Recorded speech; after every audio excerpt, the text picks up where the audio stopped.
That was ridiculous, man. Ladies and gentlemen, we are in the presence of drumming royalty, John Blackwell. Welcome here. Man. I'm happy to be here. Thank you so much for coming. For those of you who don't know John, I know there's probably not many of you, but John played with Prince, yes. Patti LaBelle, yes. And you played with, why am I drawing a blank right now? I'm just still in awe of that. You played with everyone, it seems, over the years. Almost everyone. Yeah. You know, some people that I haven't played with that I wish maybe one day I'll get the chance. Yeah, Justin Timberlake you played with? Yes. Now, first of all, before we get started, I want to thank a bunch of people who helped make this happen. There's Tama Drums, Aaron from Tama, Sean Brown, and Bob Terry from Yamaha. They helped out with a ton of stuff. And Zildjian Cymbals and Zildjian Sticks. Awesome. So very grateful for their help with all of this. And if you guys want to know more about what John has going on, he has a John Blackwell project. That's an album that you put out a few years ago. My first album. Yeah. A new one coming out soon. So, yes. Drum Test. What's it called? Drum Test. Drum Test. Yeah, so go check out johnblackwellproject.com to hear about that. You can also find him on Facebook. And he's put out 2 DVDs with Hudson Music, one called Techniques, Groove, and Showmanship, and then another one called the John Blackwell Master Series. And so you definitely check those out on Amazon or on the Hudson Music website. But man, people say they saw me in the side camera and they were talking in the chat and my face was like, and so then Victor cut to one of the angles. And so, sorry, that's in the final video. But yeah, so drumming discipline and improvisation. Drumming discipline is basically talking about, to make things simple, is playing the music. Yeah. The way it's supposed to be played. Yeah. Play the song, but, groove. Right. And give other people space to do their thing. And then when it's your turn, then you unleash all that you can unleash from your vocabulary of techniques. Yeah. But don't unleash the techniques while the singer's singing, or while the piano player or guitar player or trombone player or saxophone player is in the middle of their solo. Yeah. Now, if they ask for that, then yeah. Mm-hmm. Happy-go-lucky, do your thing. But normally, in certain situations, they want you to groove. Right. Back me up. Give me a nice pocket so I can do my thing. Yeah. And then, when it's your turn, unleash all your chops, all your, or better yet, sometimes you don't need that. Yeah. You can just groove. Like, prime example, Cold Sweat. Yeah. James Brown's Cold Sweat. He gave the drummer a drum solo, Clyde Stubblefield. Yeah. And Clyde just kept the same groove. Basically he said, we're going to give the drummer some, You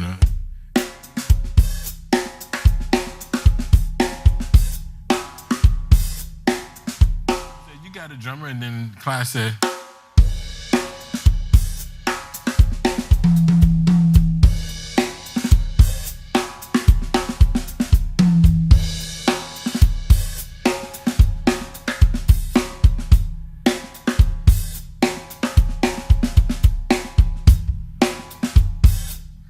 that's all.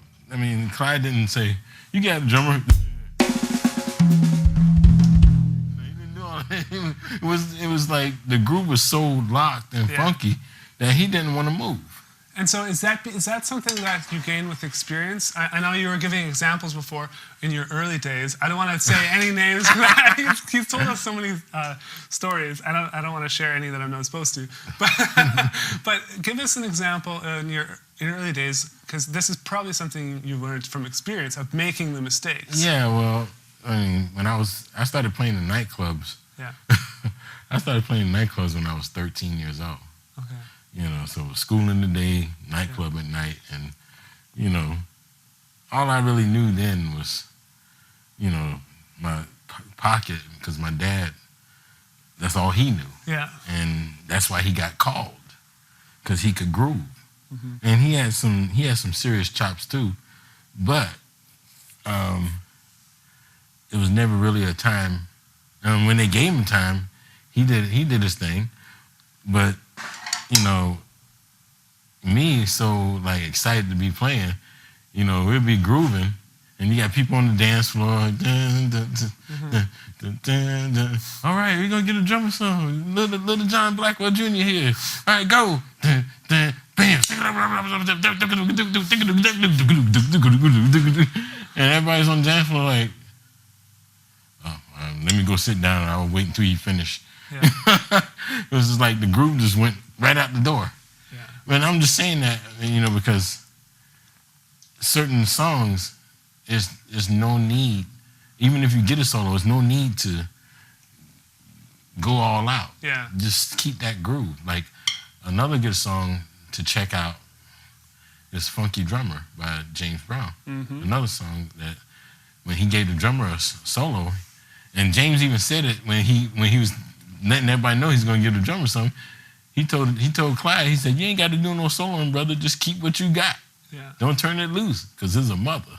Yeah. Meaning it's funky the way it is. Just he basically just want everybody to lay out and let Clyde just. At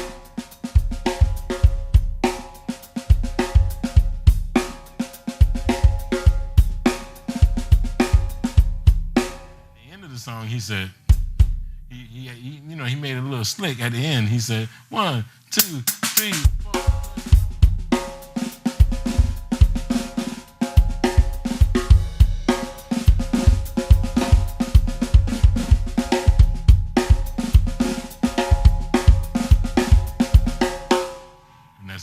Notes you hear. Yeah. and that right there just taught me, okay, so it's all about groove. And some songs, yeah, you can just go for it. Yeah. Some songs you just keep it the way it is. How do we know, or how do you know when the time is to do a little bit more, or when the time is to just like groove through a solo part or through a part where there is space?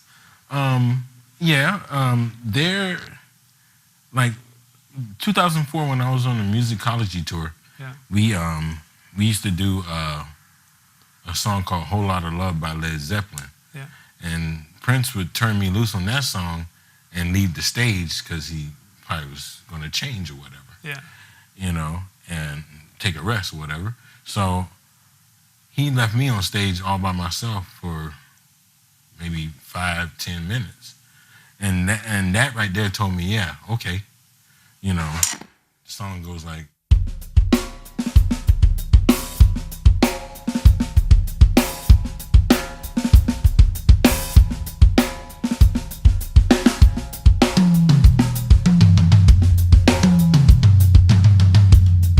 So from that point, I just started building and turning it into something else. And then, you know, solo.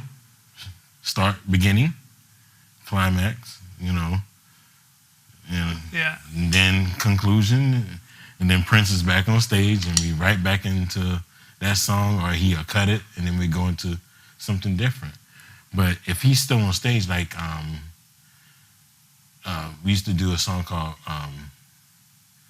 when I was in the band, we did a song called Musicology, and he would give me a drum solo in that, and you know.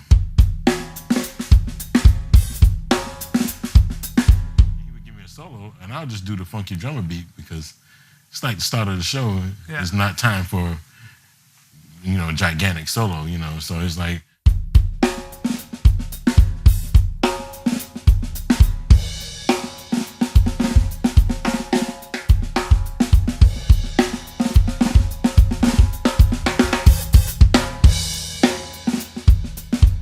Back into the song.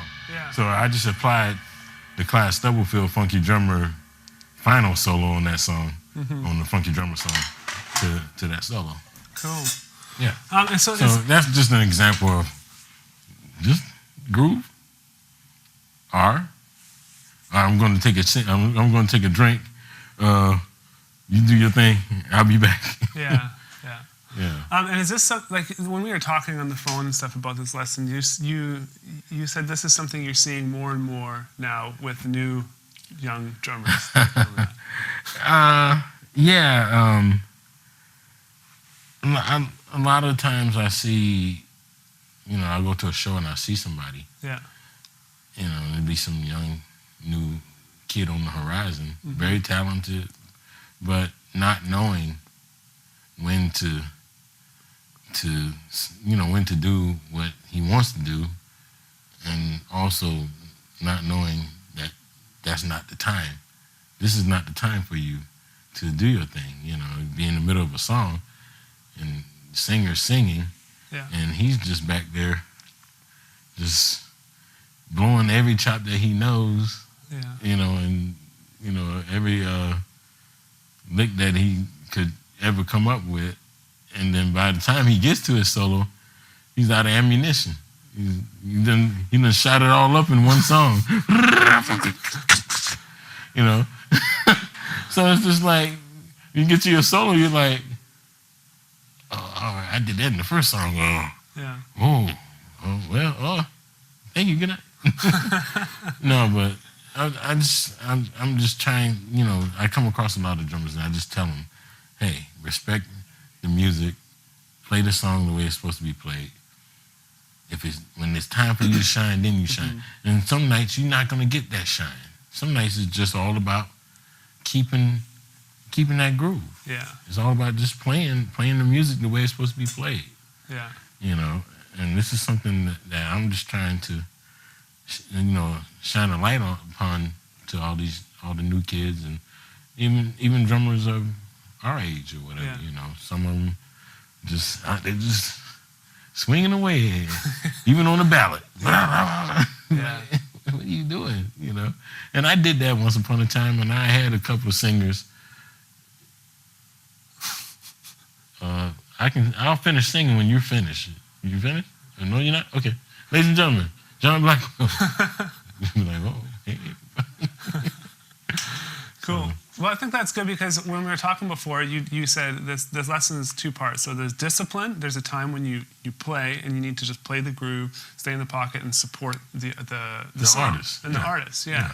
And that's what really gets you hired. It's rare that people hire you for all the other crazy stuff, but when you need that, I mean, improvisation. All I'm really saying is to learn the music, play the music the way it's supposed to be played, but also study and learn all the things that you can learn.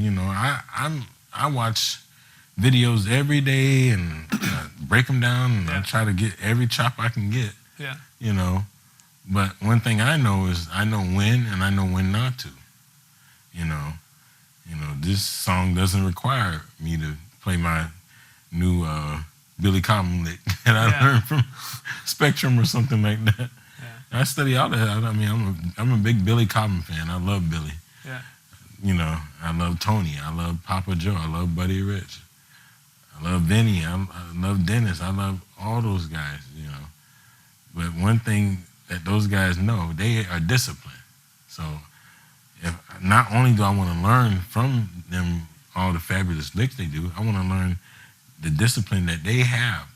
Because when they go on stage, they play the music the way it's supposed to be played, and then they know when to unleash and become who they are. Yeah. So I'm trying to get, learn that.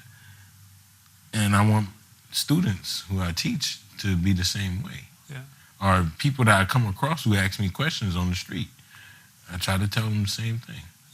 Yeah. So I won't go to a concert and see somebody singing their heart out while the drummer's back there doing a one-hand roll. Yeah. I mean, it's just like, no, stop. 2 and 4. Yeah. Yeah. I think that's what really separates the people who've got great chops, who can actually groove really well. And technically they're great. They're fast. They can play all the beats that they need to play. But it's the musical decisions that they make is what doesn't allow them to get to that top tier level which you've seen guys like yourself and Dennis Chambers. They have all the abilities to do all that crazy stuff, but they just know when to harness it and not. Yeah, I mean, I'm happy to say I had a lot of good teachers. Yeah. You know, teachers like Larry Blackman from Cameo. Yeah. Bud Ellison, the late Bud Ellison from Patti LaBelle, and Prince. Yeah. You know, I mean, Prince taught me a lot. Larry taught me a lot. That's one gig I didn't have. There was no time. Yeah. He didn't want that. You know, all Larry wanted on the show all night was.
Every time you hit that thing, I'm just like.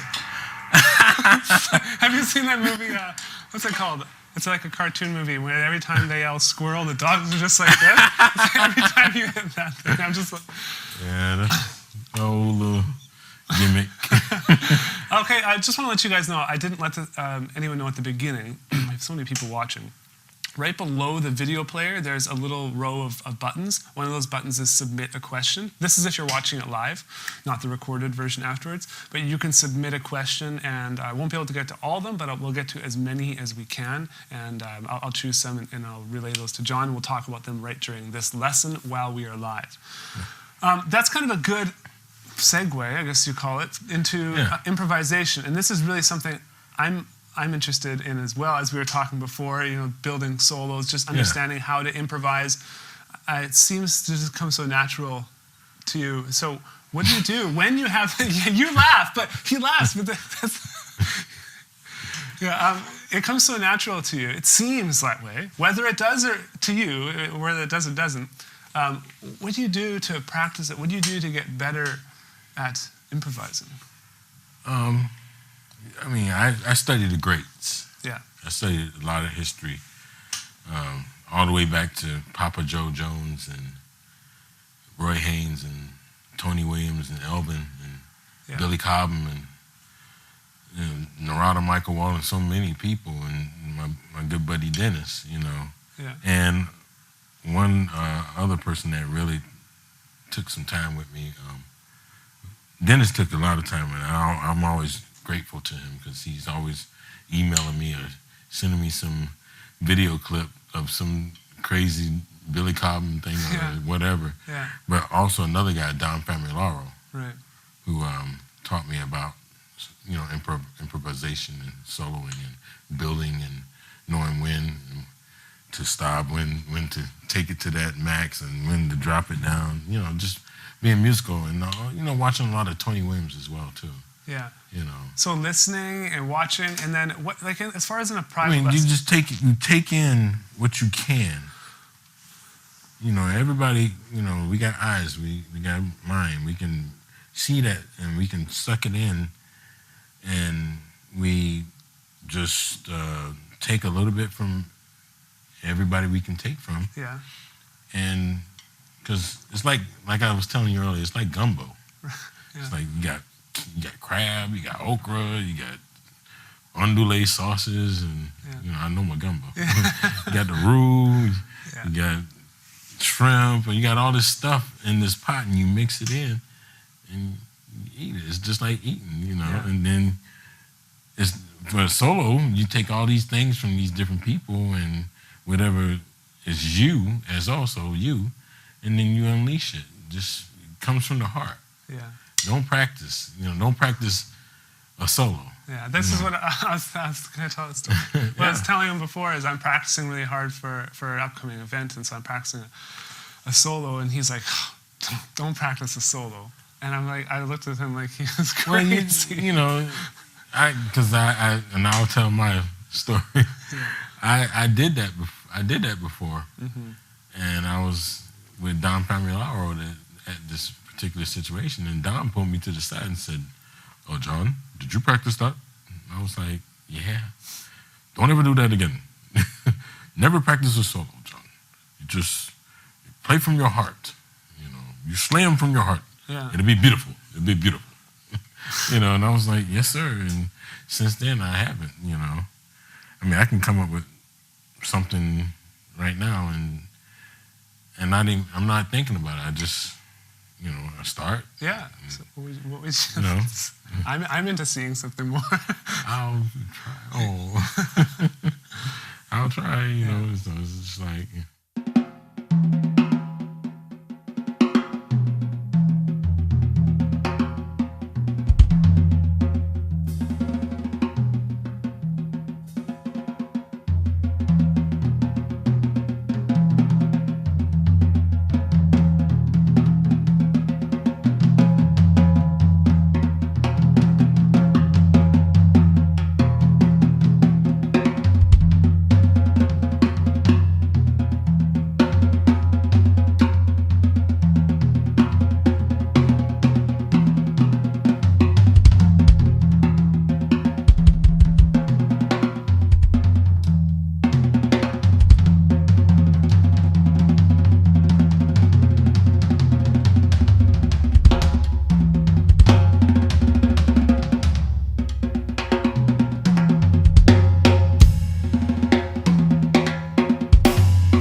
So that was great, by the way. So when you're doing that, because you started the same as you ended, there was a common theme, some common themes throughout it, some repeating melodies or repeating patterns. Is that something? Is that just a style that you've developed, or is that like how would someone practice that? I guess that's what I'm trying to get at. I have a tendency to kind of definitely repeat a lot of things. Yeah, which is great. It gives us something. It's like a book, Yeah. The subject, story, subject, whatever, in the middle, in the beginning, middle, end, and this was the subject,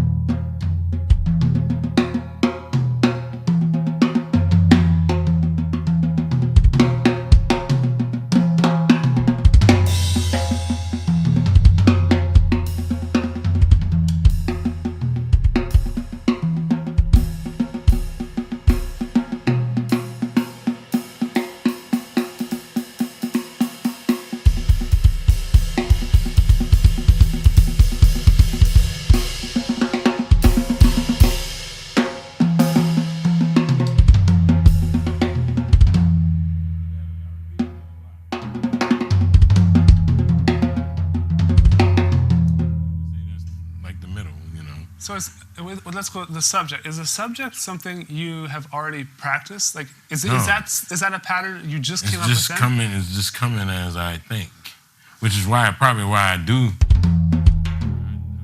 repeat a lot, because I'm just thinking as I go along. You're thinking about the next character, the next part of the book. Right. Okay. So. I'm trying to dissect you, John. I gotta figure it out. I'm gonna ask you questions. I'm crazy. But that's just one way, that's just one example. Yeah. Of improv, So would you recommend if a student come up with, let's say, a pattern like that, and then just play it over and over again until they can slowly start to build on it? Yeah. That's what I do. Yeah. Like when I was doing,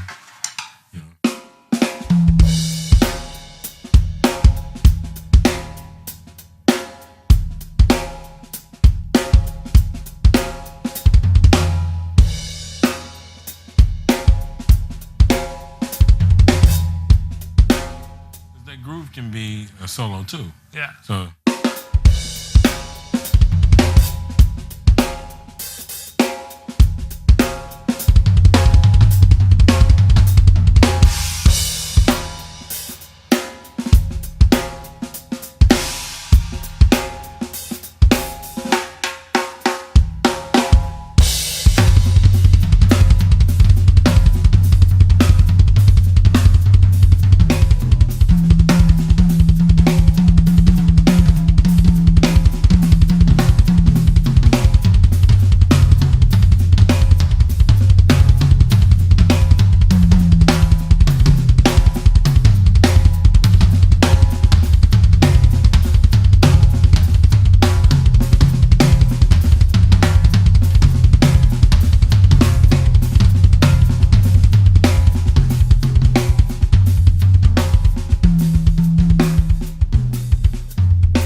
That's an idea. And that's cool because you can do your thing up here on the toms, and you're still keeping the groove. Yeah. Kind of go-go type. Yeah. Type of thing. Very cool. Very cool. Cool. So, as far as improvisation, then I think. Like an ostinato, have you worked at all? Like, would you consider that an ostinato, what you're doing with your feet, and then building on top of that? Mm-hmm. Yeah? Yeah. Okay. And it's something that you get credit where credit's due. I learned that from Marcus Williams. Okay. Who was the one that taught me how to do things with one pedal. Yeah. That normally is supposed to be done with double pedal. And being that my slave unit fell off, I have no choice but to do it with one pedal. Yeah, you actually only yeah, you know. So, cool. And which is another note when you're playing live. You know, if something drops, don't stop. Yeah. Keep playing. Yeah, cool. That's another part of being disciplined. You just keep going. If a cymbal falls off, just keep playing. Cool. That's what drum techs are for. They ran on stage and put it back for you. Yeah. But I don't have a drum tech today, so nobody. Hey, I'll be your drum tech. I should have just jumped down there, but I had to get through all this. I probably spilled water all over you. Oh yeah. Okay. I'd like to take some questions now, if possible. And now, while I sift through, there's a whole bunch that came in. Do you mind playing a little something? And I know I've just got you playing the whole time. Playing a little something. I'll choose some questions that are good because we won't have time to get through them all. Okay. And so otherwise, I'll sit here and stare at my screen the whole time. I can play another song. That'd be great. Yeah. Awesome. Again, if you guys want to check out more about John, you can go to the johnblackwellproject.com. He has 2 DVDs out with Hudson Music, Techniques and Showmanship, and the Master Series with John Blackwell. And also, we would like to thank all the sponsors that help you out with all the gear, like Tama and Yamaha. Thank you. And Zildjian, and all the guys that have helped out. I want to give a shout out to my kids, Jada, Jeremiah, and Miko and Javen. Nice. Cool. And my lovely wife, Jaritza. Cool. You'll get mad at me for saying her name wrong. Hey, you better not.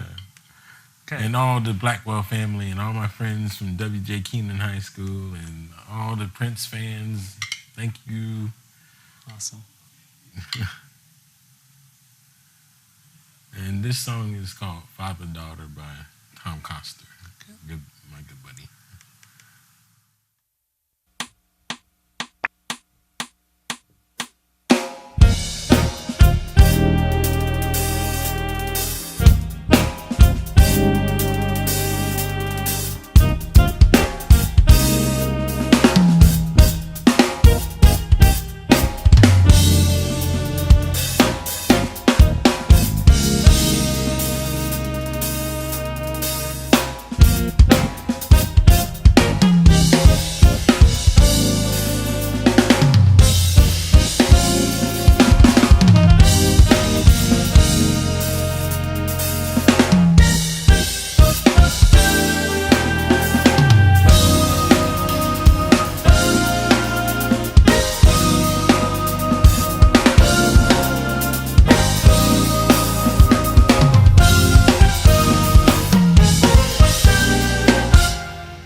Awesome. Okay, we have lots of questions. The first is from Sal Maximino. Sal Maximino.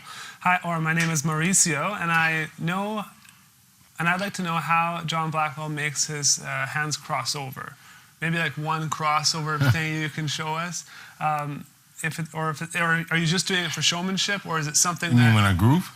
Yeah, like when you did lots of, even when in a lot of your fills, they're like your left hand's crossing over your right.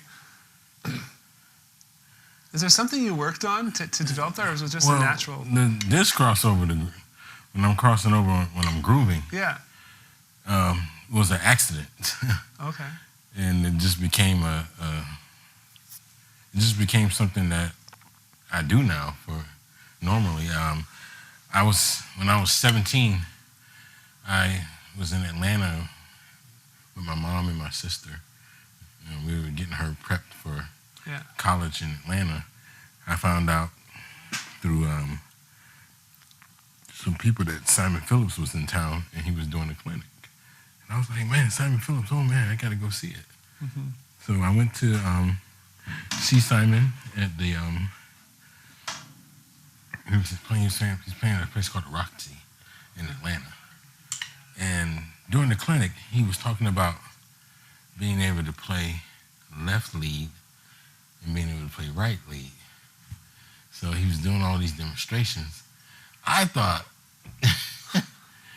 he meant playing both ways, playing ambidextrous, but playing both ways at the same time. So I was just like, man, and I started playing that way. And I was like, man, this works better. Not knowing that that's not what he was talking about, but it was almost like a blessing in disguise, I should say, from the mistake. So what I started doing was 1 and 3 on the left hand is 2, 3, 4, 1, 2, 3, 4, 1, 2, 3, 4, 1, 2, 3, 4, and right hand 2 and 4.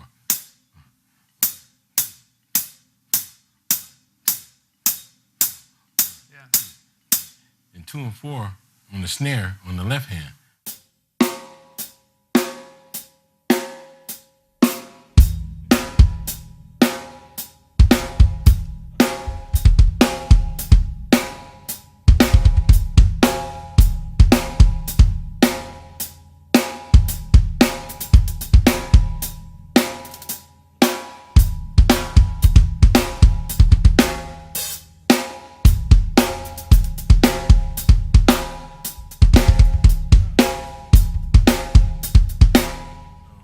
And then that I guess just became a natural thing around the kit and everywhere. Yeah.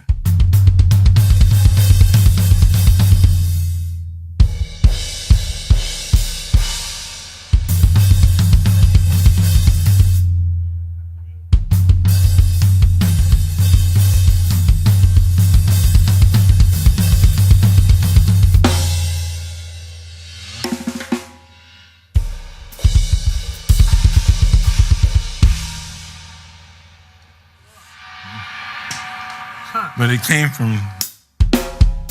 So when I got the Cameo gig, grooving, playing the Cameo music that way, it helped out tremendously, Yeah. Because it was that gig, like I said, was just nothing but groove. So, playing Candy or something.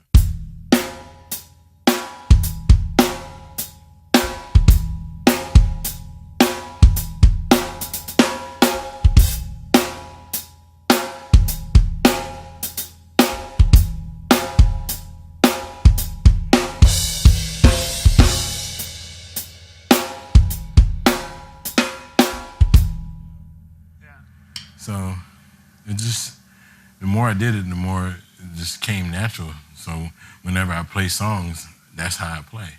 Except when I do ballads, I still do right lead when I do ballads. But so this you'd consider right lead, because sometimes you're even more up with your left. Because would you consider yourself an ambidextrous drummer? Because I think you are. Yeah, I do. Yeah, he's ambidextrous, and you have perfect pitch.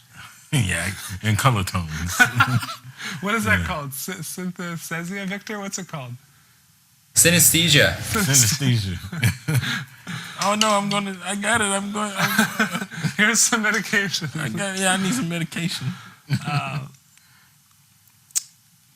This is a good one. This is from David. What was your motivation to learn and innovate your signature style of stick twirling?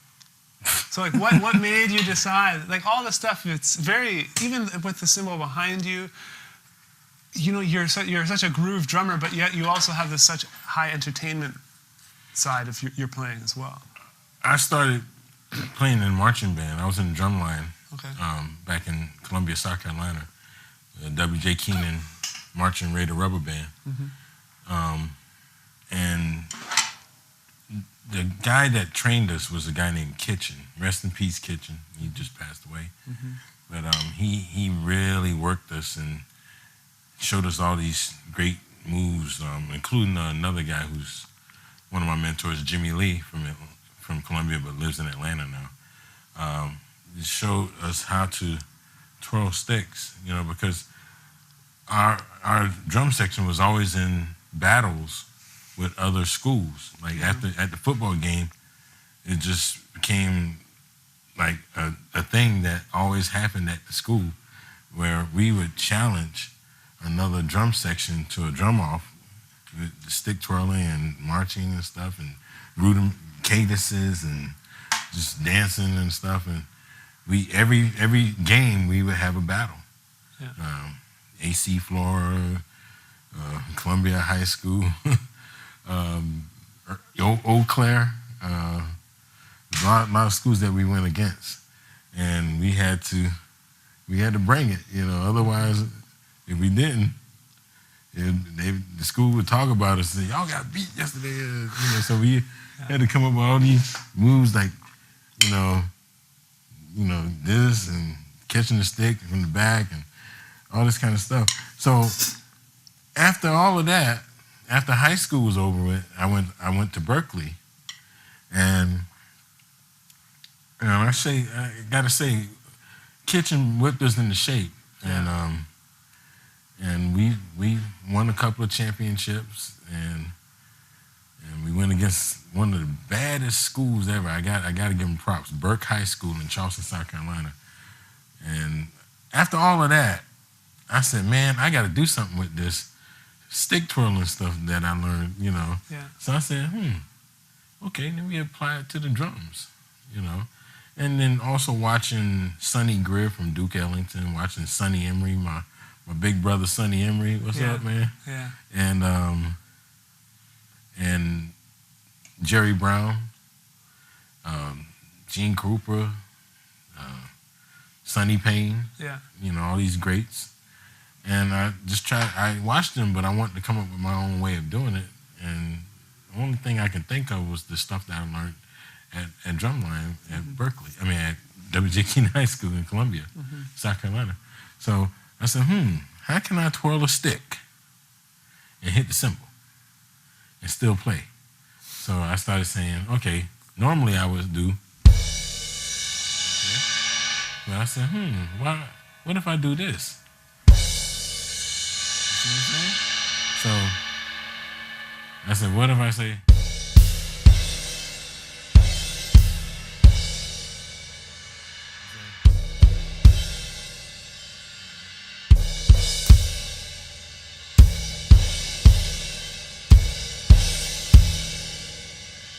just like I did.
I call that the uppercut, you know.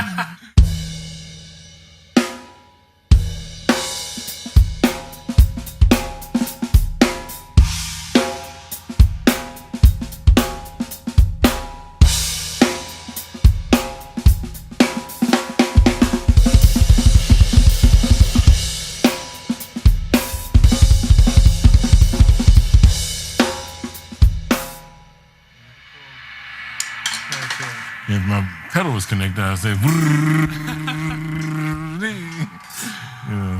This one's from Goffa, and this is your signature snare. So they're asking, what are the dimensions of that snare?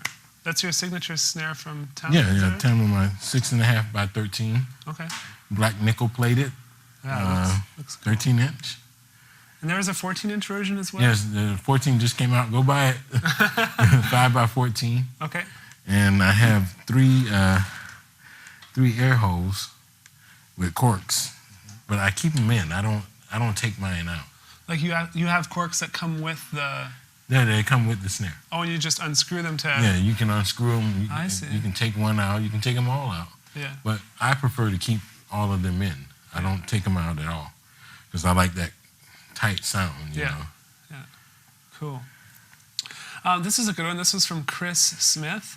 Hey, John, honored to be asking you a question.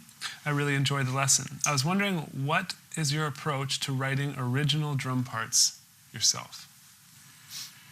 I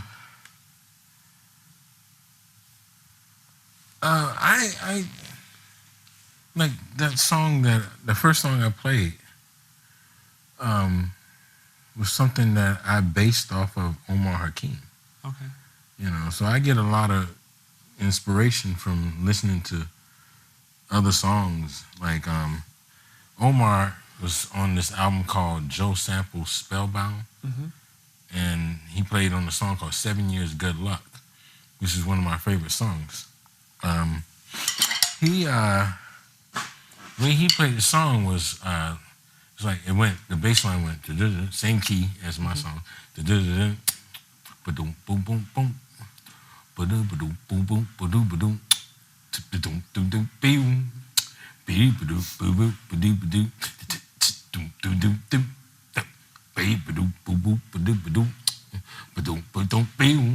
so the groove he did on that.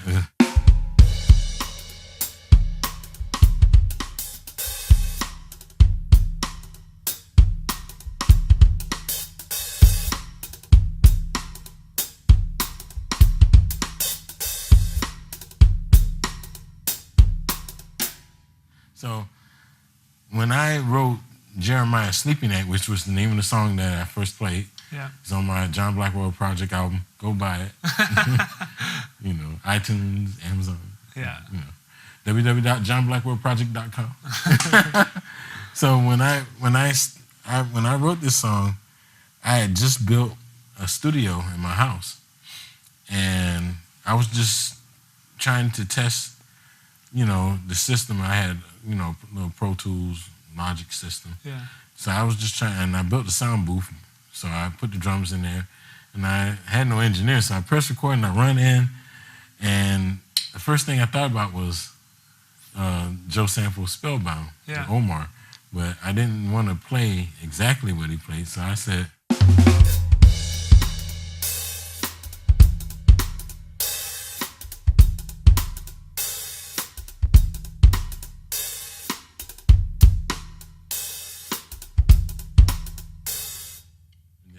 I started thinking about something similar, like da-doom, da-doom, da-doom, da-doom, da-doom, da-doom, and then everything else built on top of that. But, you know, the beat came naturally because I was just trying to be different, but using that song as an inspiration to come up with the groove. So when I'm listening to other songs or I'm listening to other drummers, you know, not all the time. Sometimes things just come. You know, I just come up with just, because a lot of things come in my mind now. Yeah. I'll be sitting around watching TV or something, and I'll hear a groove in my mind, and I'll be like, let me lay that down and record it. You know, Like, for instance, I can just hear something now, you know.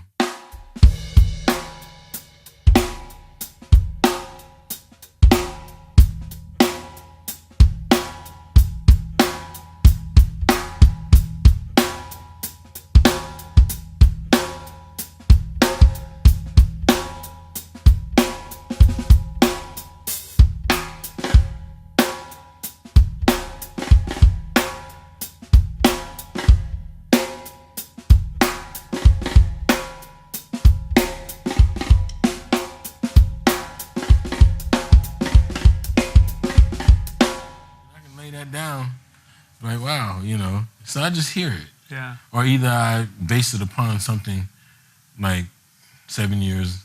Or I think that's a good start for you, Chris. It's just like, maybe if you had a song, try and think of another song that you really like the beat and then take it and. Or you can come up with beats with your own mouth. There's one teacher that I had at Berkeley, when I went to Berkeley College of Music, was a guy named Lenny Nelson. Yeah. And he always told me, if you can hum it, you can play it. Mm-hmm. So sometimes I would hum things and I just try to emulate it. I hear it and I'd be like, okay, let me see if I can lay that down. Yeah. And of course, it's coming from here. Yeah. So you slow it down. It's just like computer, you know, you have something going, you slow the tempo down and dissect it. But, you know, it's the same thing. You know, if you can hum it, you can play it. Yeah. Or you listen to a song that inspires you so much, you can come up with something and base it upon that song. Yeah. Which is what I did with Jeremiah. Cool. Awesome. C. John 364, and we knew this question was going to come up, says, what technique do you use on your bass drum? Or what do you do? I went through lots of the questions, and many of them were relating to bass drum. And so, ancient Chinese secret. Can't take. No, I'm kidding. Everyone has to put in a quarter into your computer. Yeah, you know. And you'll share the secret. All right, the foot. That's nice shoes. I like them. The great Marcus Williams. I always talk about Marcus. Yeah. Because if it wasn't for him, I wouldn't be doing this stuff. Mm-hmm. And also Don Famularo. I got to give credit to Don. Because Don was the first guy I saw when I was 14. Yeah. I saw him in the clinic in Columbia. And Don was playing all this crazy stuff. And I'm looking at his feet. And he's like doing double pedal stuff. And he's like, brrr, but he would take one foot off the pedal. He's like, brrr, and I was like, and then years later, I saw Marcus Williams, my teacher Jimmy Lee, told me about this guy, and he said, "Go see Marcus Williams. I can't teach you anymore, John. Yeah. Go see Marcus Williams." I was like, "Marcus Williams?" He said, "Yeah." I said, "Wow, let me go check him out." I called Marcus Collect. He didn't even know who I was, but I called him Collect. 4 a.m, and he answered the phone. He's like, "Who is this?" I said, "Hey, my name is John Blackwell. I heard about you from my friend Jimmy Lee, my teacher Jimmy Lee. Can I come see you at the club tonight?" And he was like, "Yeah, kid. Bye. I'll put your name on the list." What's John Blackwell? Okay, click. Yeah. So I go watch him, and he's on this small, like, Swingerman kit, wood grain, 10, 12, 14, 18-inch kick drum, which I kind of found out years later that the kit was a kit that Ed Blackwell owned. Yeah. And he kept it in Atlanta, and Marcus would play it when he was in the room. Marcus has got one pedal, he got this Camco pedal, and they're playing Butterfly, by Herbie Hancock. Yeah. And, I come in, I'm watching, and he's playing with this keyboard player named Mose Davis. Mose gives him a solo. And he started off like, real sensitive. And he's doing all this crazy stuff. And then it just built to this crazy part. And his foot is just going like I had double pedal, I'll show you. Yeah. Like, And I was like this. And I ran, and the club owner told me, kid, I shouldn't let you in here because I can lose my liquor license. You stay in the back. I said, yes, sir, I'll stay in the back. When he got to that part where he was just going crazy, I ran, and the stage was above the bar.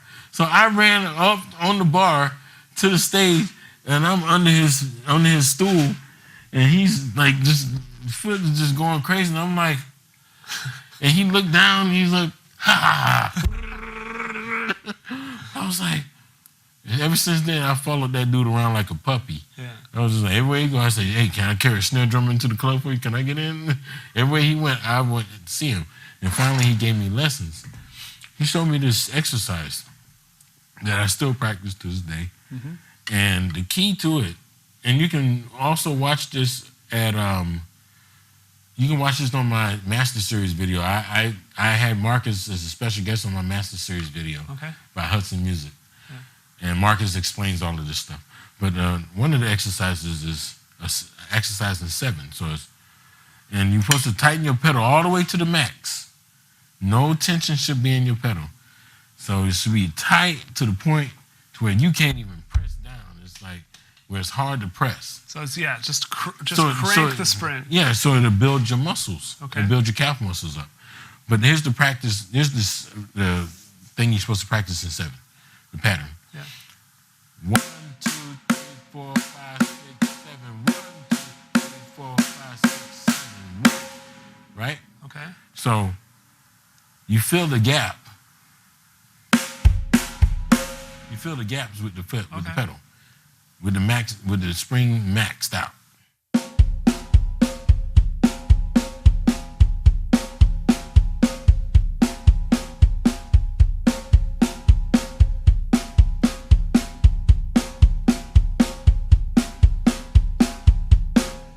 Right. So once you master kick and snare, then you want to take that pattern and move it around the kit. Yeah. There's no new beats added. It's the same thing. You just placing it in different places.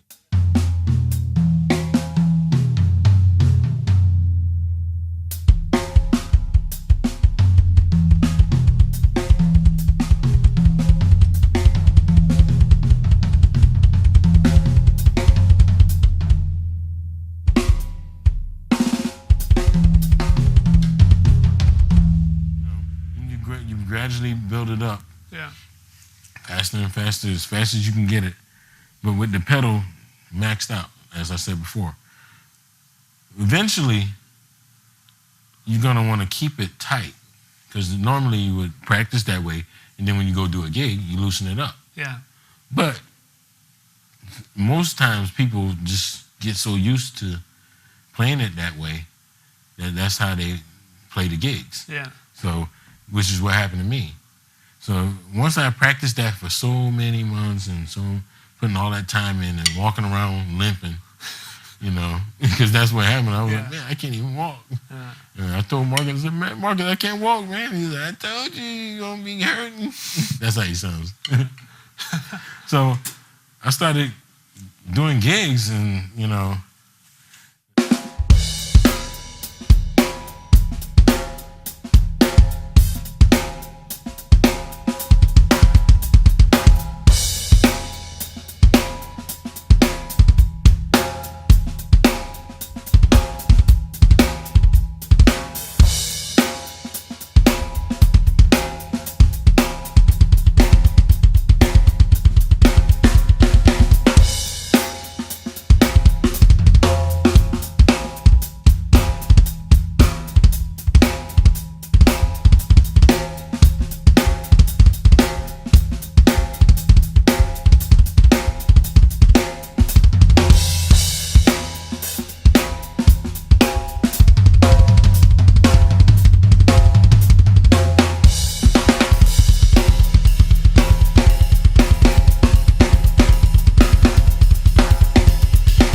That's very cool, man. I would love to put like a high-speed camera on your foot. That's very cool. Okay, that's all he's going to give you. Any more? I mean, Go buy my video. Yeah. So that's on the, you show that probably. Master Series. Yeah, so you guys can. With Marcus Williams, a special guest. Cool. This is a good one. Joe Radio 7 says, John, love all the music that you've brought us. Why did you choose the symbol behind you? This is something I got from this guy named Fats Gallons. Mm-hmm. Like gallon of milk, but gallons. Right. And, I come from a small town, but the capital of South Carolina, Columbia. Yeah. And this, when I had to be 13. Me and my friend, Nokomis Chapman, we sneak into the township auditorium. They was having their own version of the Apollo. Yeah. It was called Night at the Township, Amateur Night at the Township. And, Amateur Night at the Apollo, they always have a major professional group. Then they have the amateur section. Yeah. Well, I guess they didn't have the money to bring in a real super group. So they brought this local band from Atlanta, and Fats Gallons was the drummer. Mm-hmm. So me and Nokomis, we sneak in from the back entrance because they were still loading in. And we walked in and we see this big old double bass drum kit, millions of toms. It was a white Tama Superstar kit from way back in, the first Superstar version, not the new one. Yeah. And we was just like, man, whose drum set is this? And I said, look at all these cymbals. And then he had this one cymbal that was just like, it's taller than where I had it, because this guy he was a very tall guy. Yeah. So this cymbal had to be all the way up from the ceiling. And it was like a flat piece of crash. And I was just like, man. I said, what's that cymbal in the back? And I said, I was like, maybe it's broke. Maybe that's why he put it back there. Yeah. But it was there because that's where he had it placed. And showtime comes and they're playing, they're doing some local things. Sushi was good. They were just playing That's the Way of the World by Earth, Wind & Fire, And he's just got all these braids in his head, and he's like,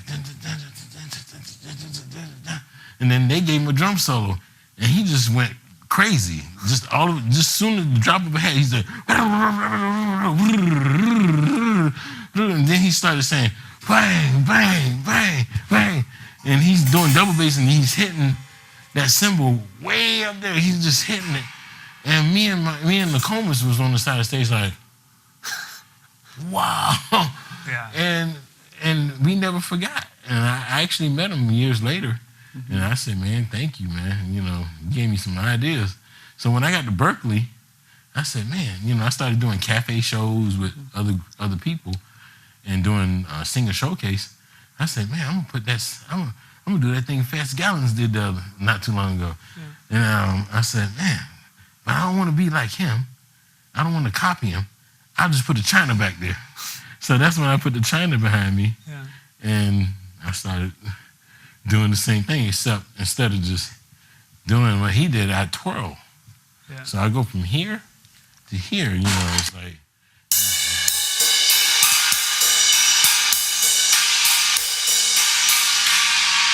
And then I would hit it from the back. And the first time I did it, this guy, one of my friends from school, was like picking on me. He laughed at me. So I'm heading to class one day. This is when I was at Berkeley. So I'm heading to class, and he's heading to his class. But he says he saw me the night before when I did it. He said, "Hey, John." I said, "Yeah." He said, ha ha ha, and I was mad. I wanted to punch him or something. I was like. Okay, yeah, that's funny. All right, yeah, go ahead and laugh. All right. Hey, see you later, man. What I remembered was Art Blakey always said, no matter if they say something good or if they say something bad about you, it's good. Yeah. So I I said, all right. I said, yeah. That's why I was like, yeah, okay, cool. Hey. Yeah. And then later on, people started saying, hey, John, are you playing tonight? I said, yeah, I'm playing. Are you going to have that China behind your back? And I was like, yeah. So it stuck. And it became a thing. And another person that inspired me to put the China behind my back was Sheila E. and Jonathan Sugarfoot Moffett. Yeah. Because, Moffett has his thing, so, He has two behind his? Yeah, he has two symbols. Okay. And Sheila, if you get the Sign of the Times album cover from Prince, you can see Sheila's drum set in the back, and she has this China, actually right where I have mine, but a little bit over the edge, and she would play it like that, Huh. So those two also inspired me, besides Fats Gallons. Cool. Yeah.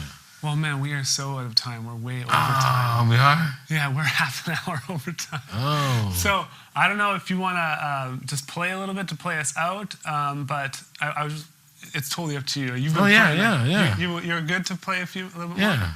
Awesome. I'll say one more thing, because we'll end as soon as you're done playing. You guys check out all of John's stuff. Check out thejohnblackwellproject.com. Yeah. Check him out. Find him on Facebook and follow him and support him. He came with the Drumeo, and he's given us this lesson. It's been awesome. And so people are loving it. It's going to be one of our probably most attended lessons. So it's really, yeah. I don't. He always looks confused when I tell him. No, I got so much to learn, and I'm my own worst critic, Yeah, you're an artist, which cool. But yeah, check out all this stuff. Like I said, thanking Tama for helping out. Yamaha, we use a bunch of cymbal stands. You're also sponsored with a DTX. Yes, Yamaha DTX. Yeah, and then Zildjian cymbals and sticks. Yes. Cool. So I'll just sit here and watch you play, and then afterwards we're done. But thank you so much for coming out, man. No. We'll have you out again. We'll do like a 14-hour. I hope everybody enjoyed it. Thank you very much. And peace out. See you in a city near you, hopefully soon. Yeah. Just groove.